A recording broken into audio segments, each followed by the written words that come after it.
Well, I ain't gonna work on no railroad. I ain't gonna work on no farm.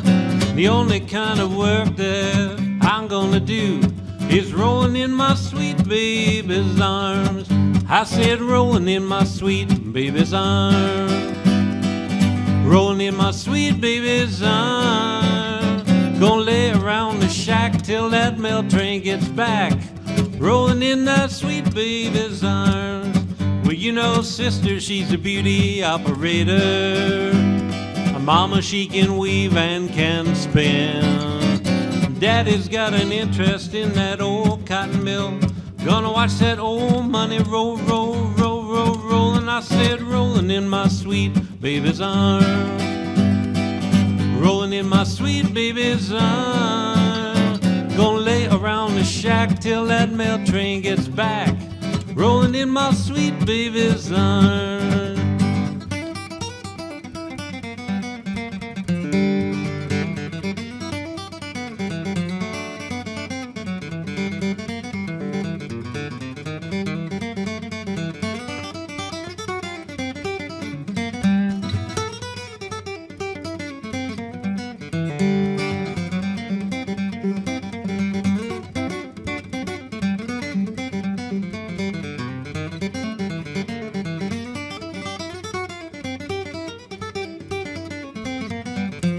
Well, I know that your parents, they don't like me.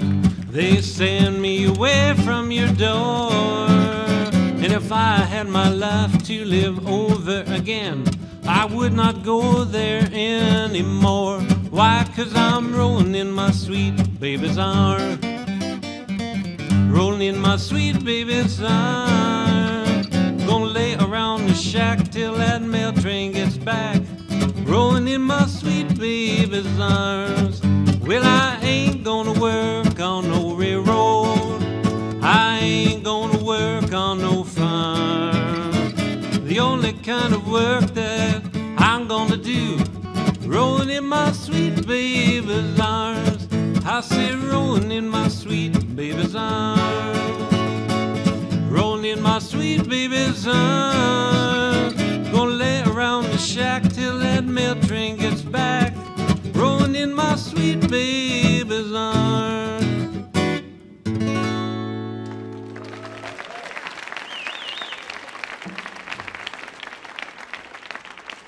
Thank you.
Thank you. Welcome. It's good to be back here at the Millennium stage, and that was a set of Irish tunes there. The first one was a jig called Larry McDonough's, and the second was a reel called Jackson's Reel. And I opened with a bluegrass tune that I've kind of swung up, Rolling in My Sweet Baby's Arms.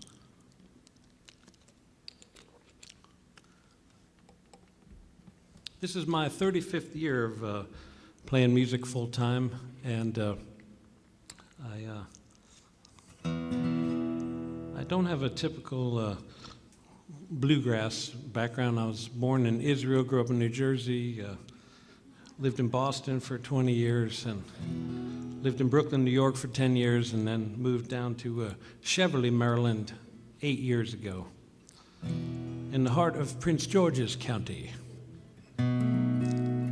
We have a kind of a jaunty informality in PG County. I was driving the other day and noticed a local fire truck. It says PGFD, and then underneath it, in quotes, it says, keeping it safe, ... I love that. But yeah, we're PG is happening right now. We have lower taxes in a lot of places. We got a Wegmans. And we have some of the finest bail bondsmen in the entire country, so it's happening. Anyway, one of the things that I've only gotten calls for since I moved to Washington is performing at funeral ceremonies. I've gotten 2 calls, most recently in December, up in Germantown, Maryland. I feel like this is a growth area for me, you know. Screw the library thing, I'm going with the funeral. But anyway, I was playing solo as people were entering the service, not as part of the service proper, so I ended up doing a lot of finger-picking stuff in the drop D tuning, and this medley I kind of came up with the night before, and it's kind of stuck. The first is a Methodist hymn called Happy Home Far Away, and the second is a famous gospel song called I'll Fly Away. So this is the Away medley.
Thank you.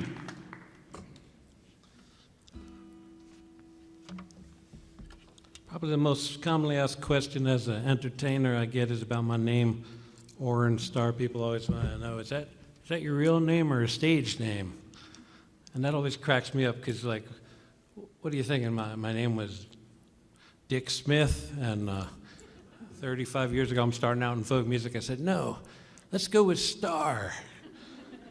That'll have more impact. If that was it, I'd have gone with Superstar or something even more grandiose. But that actually is my name. As I mentioned, I was born in Israel, and so Orrin is actually an old Hebrew name meaning Larry.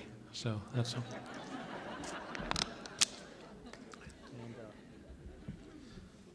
that is my real name. Now, I do also have a spiritual name, God's gift to women, but Orrin is what it says on the official forms. Well, if you read your program tonight, you see that this set is dedicated to the late, great Doc Watson, who passed away about 3 months ago and was certainly one of my formative musical inspirations and influences. And his style of playing like a fiddler on the guitar is called flat picking, and that's kind of my specialty. And I did a little bit of that on those Irish songs. And I remember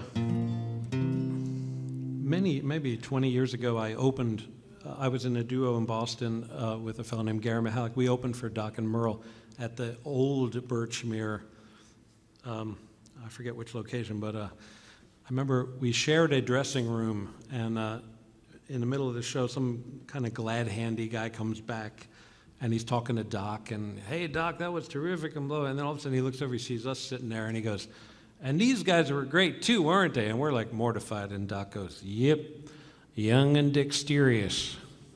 That's what he said. Anyway,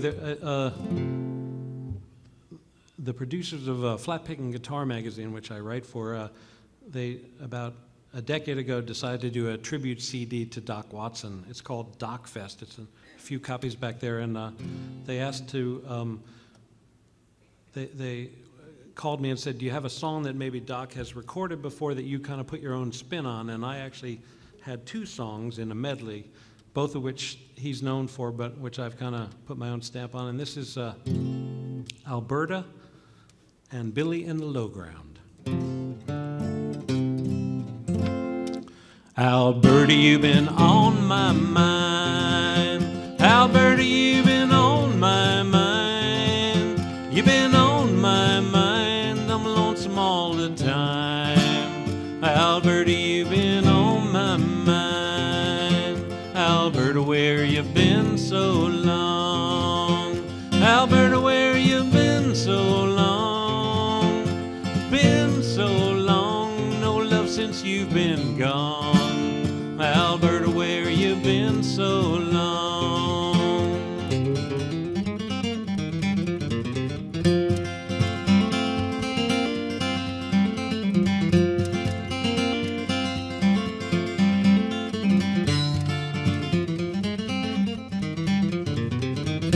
Alberta, let your hair hang low. Alberta, let your hair hang low. I'll give you more gold than your apron could hold. Alberta, let your hair hang low.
my mind.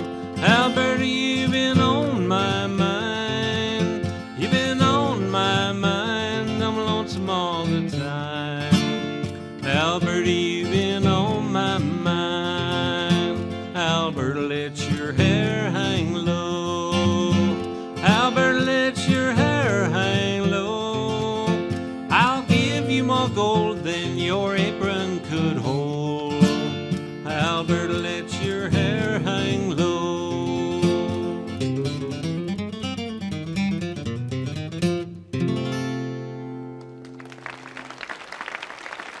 Thank you.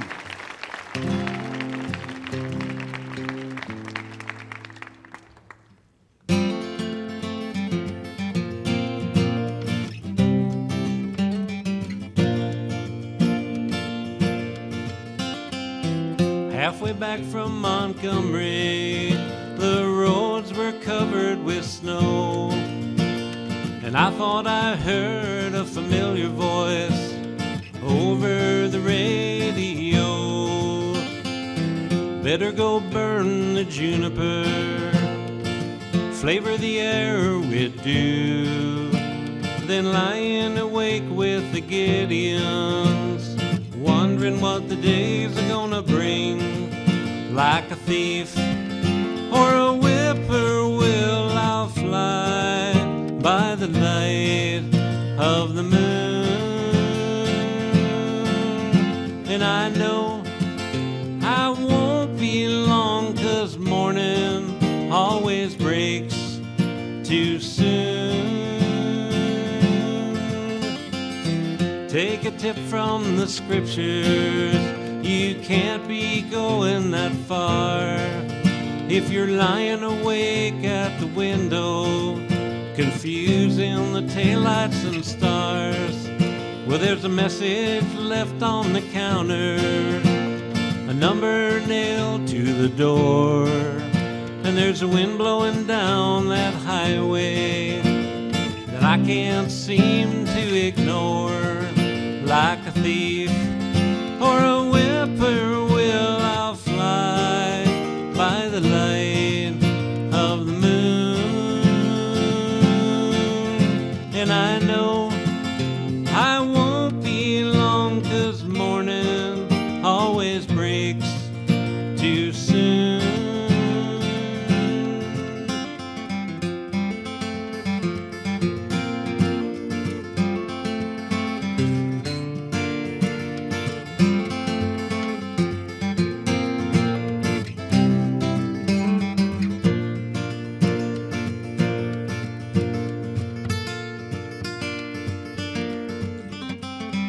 Halfway back from Montgomery, the roads were covered with snow, and I thought I heard a familiar voice over the radio.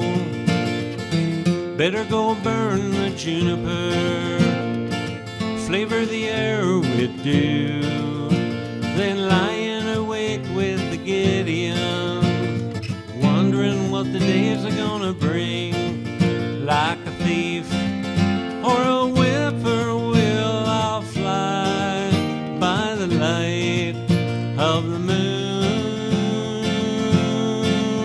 And I know I won't be long, 'cause morning always breaks too soon. And I know I won't be long, 'cause morning always breaks too soon.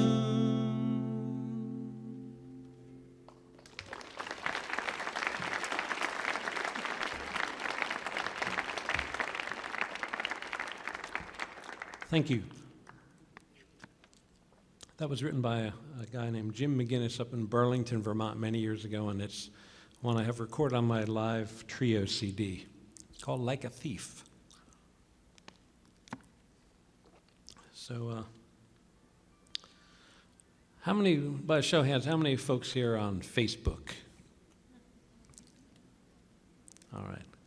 I got a theory that among, like, my age group, In about 5 years, Facebook is going to be entirely medical.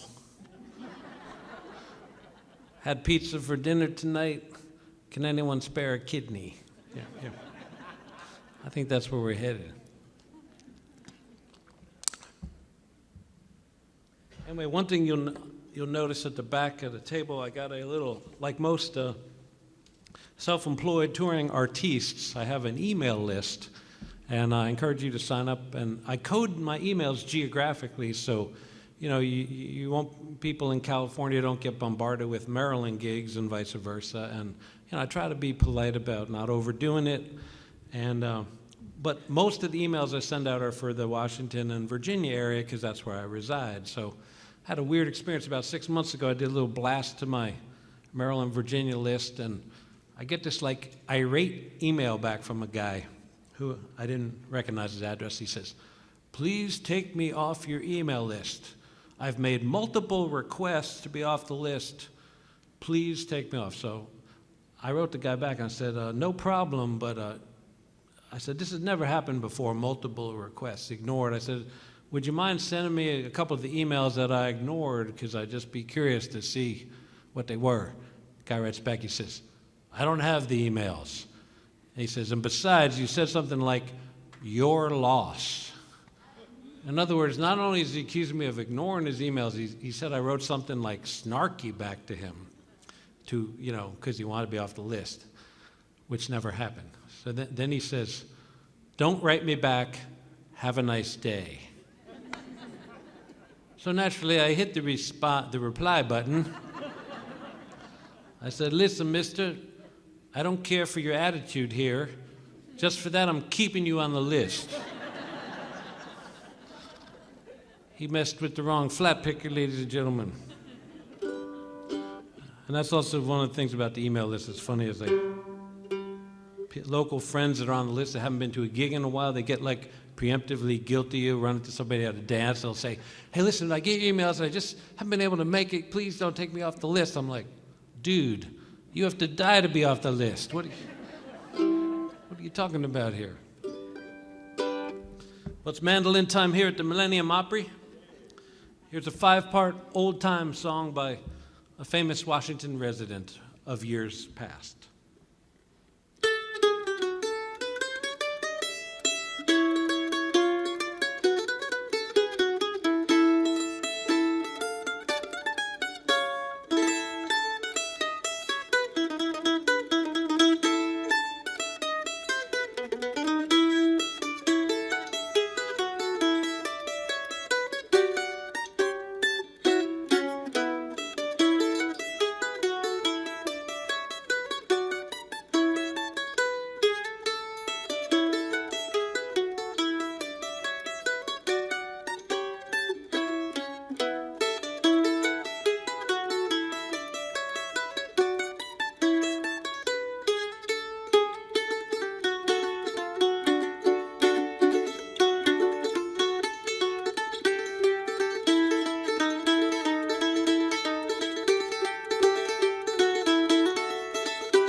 Can anyone name that? No, I'm kidding. That's Stars and Stripes by John Philip Sousa. He was a Washington boy. And one thing I learned after the fact, reading up about him, was he actually composed that song entirely in his head, Beethoven-like, on a cross-country ocean voyage. And in his autobiography, he said, when I got back to New York, I merely transcribed the music that my brain band had been playing for me, and not a note has changed since. So may we all have as fertile a brain band as Mr. Souza. I'm going to play a song that I composed right now. This is kind of a ragtime sort of composition. And I wrote this when I was living in Boston years ago, and it kind of it emerged in the wake of a major romantic downsizing. And so I called it the sad rag. And actually it's probably the most, from a compositional perspective, probably the best, most sophisticated thing I've ever written on the guitar. So here's the sad rag.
All right.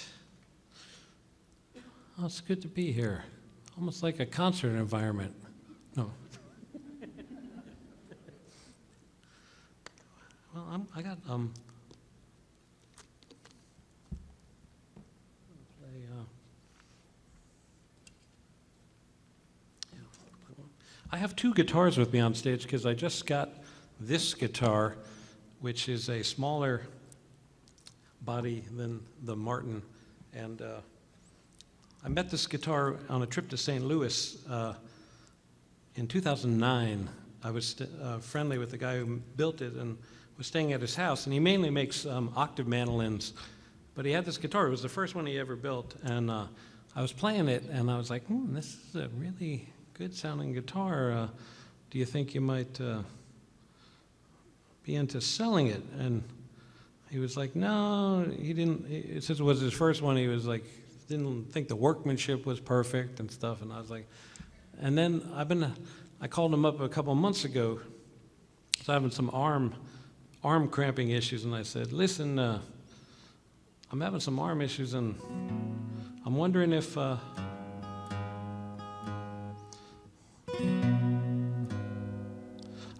perhaps the recession has inspired you to move some more instruments. And he was like, as a matter of fact. Anyway, his name is Joe Mendel, and this is number one of his OM size. And this song is one that I learned on a trip to Europe years ago, and it was a Flemish band. The guy who booked us, our agent, also booked a Flemish band called Rum, and they had an Argentinian guitar player, and this song was on his on their album. And the second I heard it, I thought, wow, that would make a dandy flat pick kind of song. It turns out it's a waltz called Partida, and it actually is played at contra dances at Glen Echo and elsewhere. But I kind of took it in a sort of French cafe gypsy jazz direction. So here now is Partida.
Thank you. All right.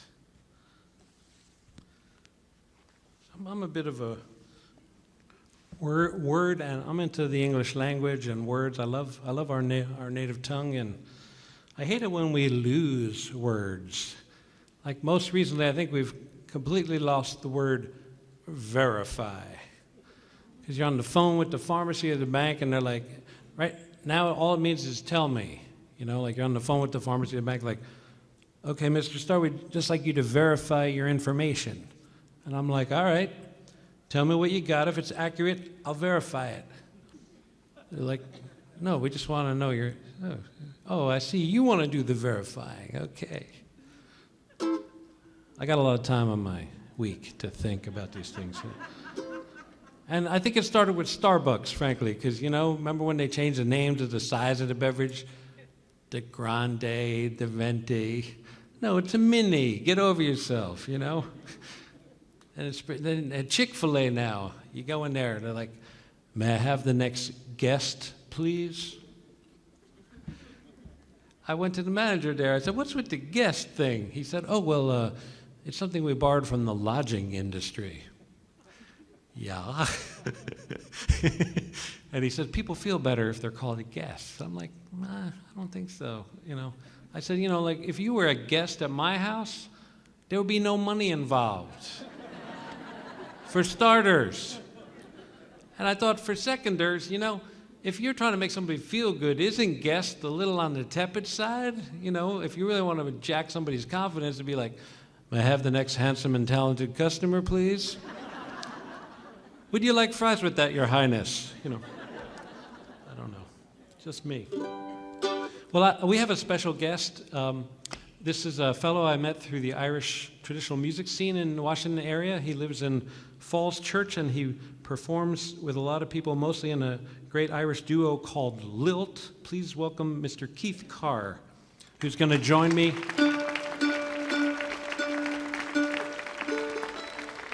He's going to join me for the last few tunes of the set. Very well. And we're going to start out with a wee medley of a song called Rakish Paddy and one called Catharsis. We getting a little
John.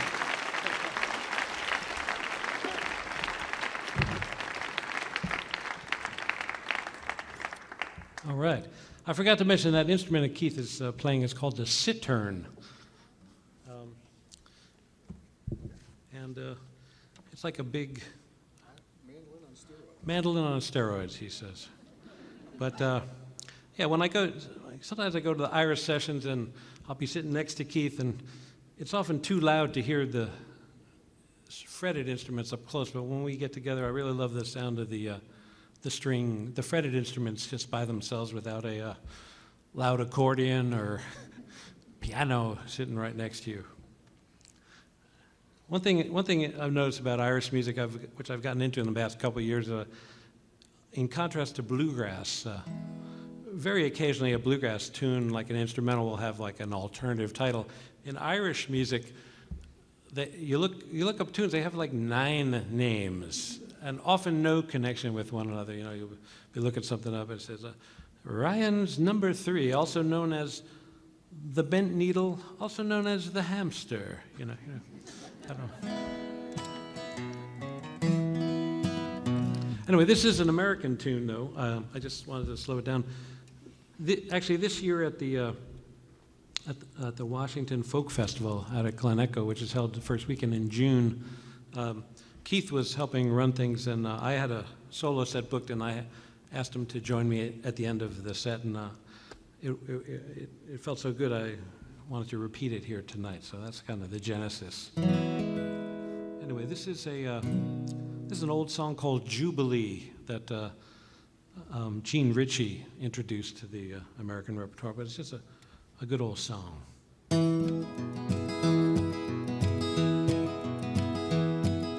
It's all out on the old railroad, all out on the sea, all out on the old railroad as far as I can see. Swing and turn, Jubilee, live and learn, Jubilee. Swing and turn, Jubilee, live and learn, Jubilee. You can sing on the chorus if you want.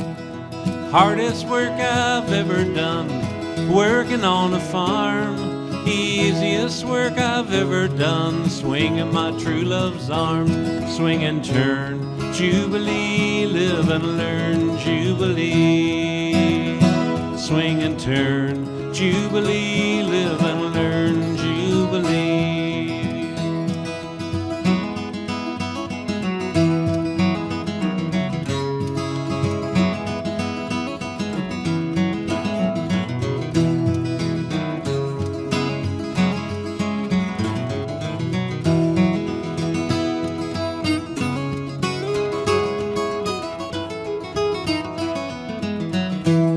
Well, some folks will come on Saturday night, some will come on Sunday. If you give them half a chance, they'll be back on Monday. Swing and turn, Jubilee, live and learn, Jubilee. Swing and turn, Jubilee, live and learn, Jubilee. Well, all I need's a big fat horse, corn to feed him on, pretty little girl to stay at home and feed him when I'm gone. Swing and turn, Jubilee, live and learn, Jubilee.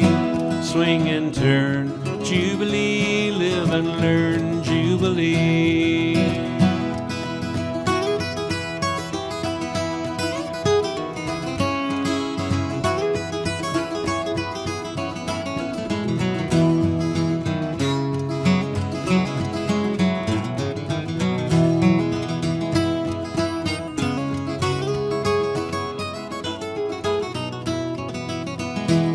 Well, it's all out on the old railroad, all out on the sea, all out on the old railroad as far as I can see. Swing and turn, Jubilee, live and learn, Jubilee.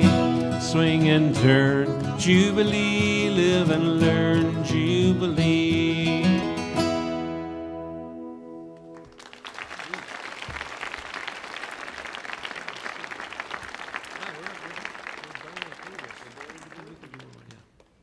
Thank you.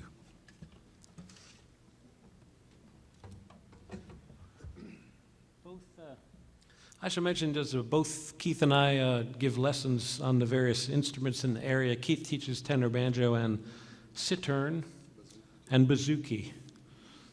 So he has a lot of trouble at airports. No, I'm kidding. And I teach guitar, banjo, and mandolin at my home in Jubilee, Maryland. And I love teaching. It gives, as a freelance person at home, it's nice to have a little structure to the week with a lesson here and there and things like that. And it's funny, it happens very rarely, but like every 3 years or so, every once in a while in Blue Moon, I'm a patient teacher, but about every 3 years I get a situation where we're still working on exactly the same thing on the third lesson as we were on the first lesson. And it's time to have the special talk. You know, it's like, time out, hold on, I don't know if, I may not be the right teacher for you. Have you considered the harmonica? Different things, you know, you explore. And one time when I was living in New York before I lived in Maryland, I had the special talk with a guy, and he kind of came around to agreeing with me, and he did so by way of a golf analogy. Because he says, yeah, I know what you mean. It's like the guy who asked the golf teacher, so how's my game? And the teacher says, it's good. What you should do is take 2 weeks off and then quit. So yeah.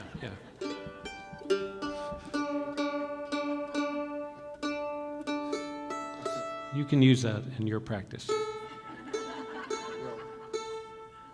Well, we got one more medley we're going to finish the show with. We'd like to thank you all for coming out tonight and being here. And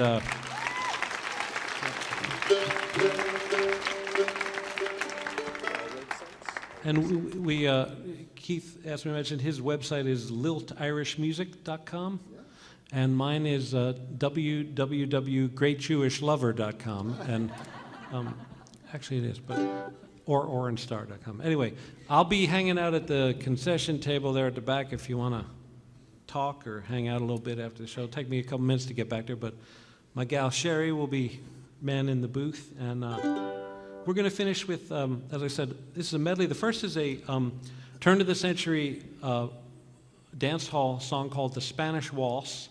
The second is a jig that I composed last Labor Day weekend called The Partners, and we're going to finish up with a very famous and lovely old jig called Morrison's.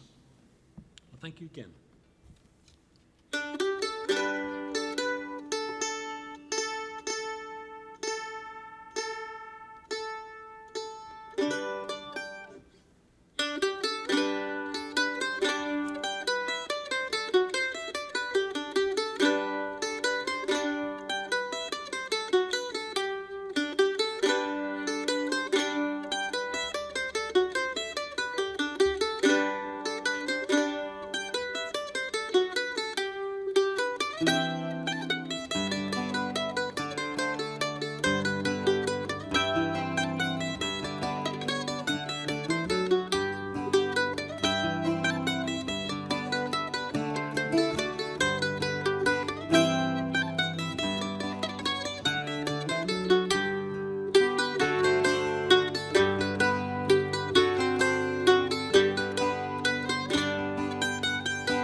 Thank you all.